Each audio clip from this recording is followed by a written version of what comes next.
Hello, c'est Nico, on va parler moto. Bon, voilà, petite vidéo sur les indicateurs de rapport engagé. Alors j'ai trouvé ça sur AliExpress, ça coûte vraiment pas cher, une trentaine d'euros. Je fouillais pas pour en trouver, hein. Je suis juste tombé dessus, je me suis dit ça coûte pas grand chose, je vais essayer de monter ça. Je pensais qu'il y aurait une connectique déjà toute faite, il n'y aurait plus qu'à le connecter et voilà, c'était bon.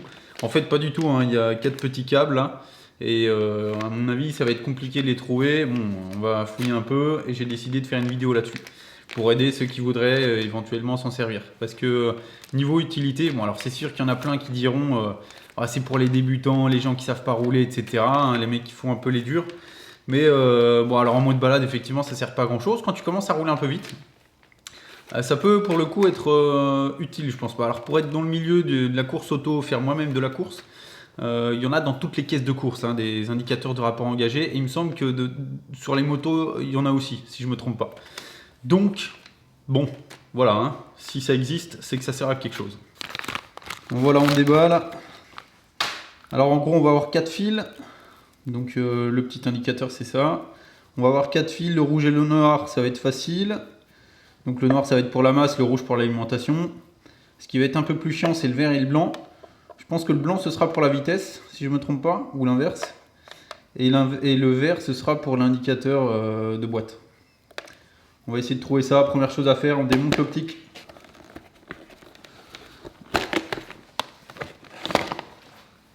J'avais déjà fait des branchements pour le phare là, donc on va dénuder tout ça. Enfin, on va virer toutes les protections que j'avais mis là. Alors pour le rouge et le noir, on va simplement se piquer sur les fils du phare. Hein. Enfin, pour le coup, moi j'avais pas le phare d'origine, donc pas de scrupules. Donc le noir, je l'ai mis sur la masse au niveau du phare. Et le rouge, je vais le mettre donc sur la veilleuse. Comme ça, quand je l'allume, la moto, le truc s'allume en fait. Tout simplement.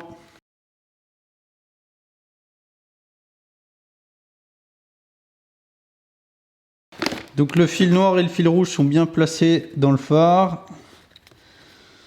Petite fermeture hermétique et propre. Puis après on va s'attaquer aux deux autres. Donc là du coup on va vérifier que nos branchements sont bons quand même. Donc on prend le petit indicateur. Et là théoriquement il est censé s'allumer vu que forcément il est branché à l'alimentation. Donc on met le contact. C'est bon, ça défile. Puis ça clignote le L. Donc déjà ça c'est tout bon. Alors maintenant on passe à la suite, il faut brancher ces deux là. Donc, le blanc, il faut le brancher au capteur de vitesse. Alors le capteur de vitesse, ça va être le orange et noir. Donc ça doit être le gris ici quoi. Alors pour le capteur au niveau de la boîte, ça va être ce petit connecteur là. Et ça va être le fil blanc avec le liseré jaune. Donc, eux ils donnent ces petits connecteurs là où il faut se mettre dessus et planter le truc en métal. Moi j'aime pas trop ça parce que du coup tu niques le fil d'origine quoi. Donc moi j'ai été m'implanter en fait directement dans le connecteur. Je trouve ça mieux. Et maintenant il va falloir passer le fil jusqu'au phare. Jusqu'à la plaque phare devant la moto. Voilà mon fil qui sort de la boîte, donc est passé jusqu'à la plaque phare avec des petits riselants qui le tiennent un peu partout. Je l'ai fait monter directement, ça longe la boîte à air et puis après ça passe tac au niveau de la plaque phare là-bas.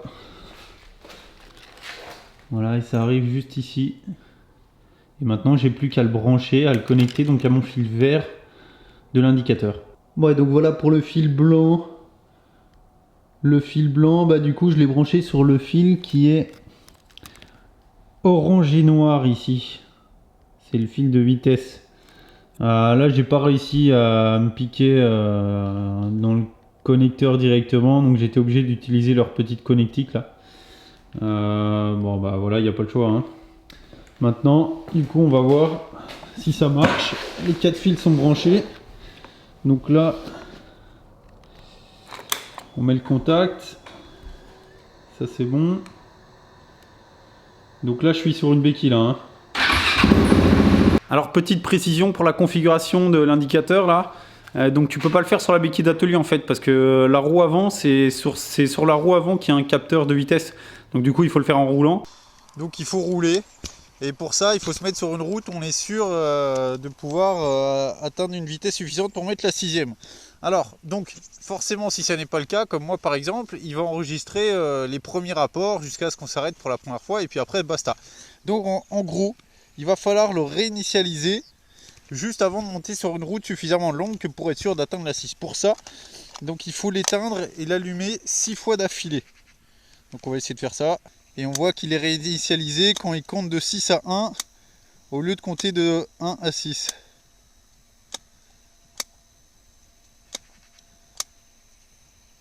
Bon, alors.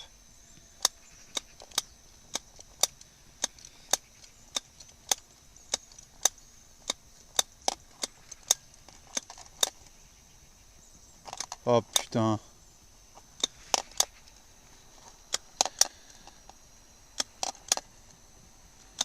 Ah, voilà. Tac. Donc là, il compte de 6 à 1. Et le L clignote. Bon, ça veut dire que on va pouvoir y aller. Donc du coup, hop, on démarre la moto. Donc là, il va nous demander de mettre la première en clignotant doucement. Une fois qu'on a mis la première, il va clignoter plus vite. Ça veut dire qu'il est en train d'enregistrer la première. Ok. Alors.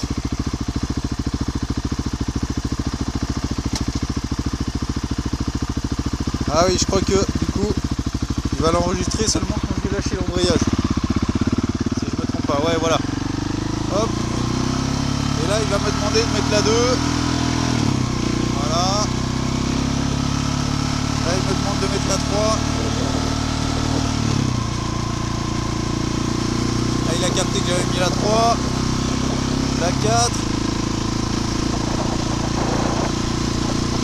Ok, la 5.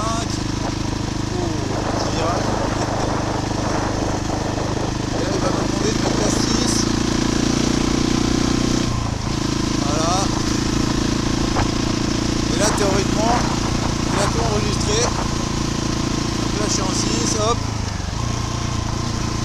Voilà, on s'est nickel. Donc là il a capté, c'est bon.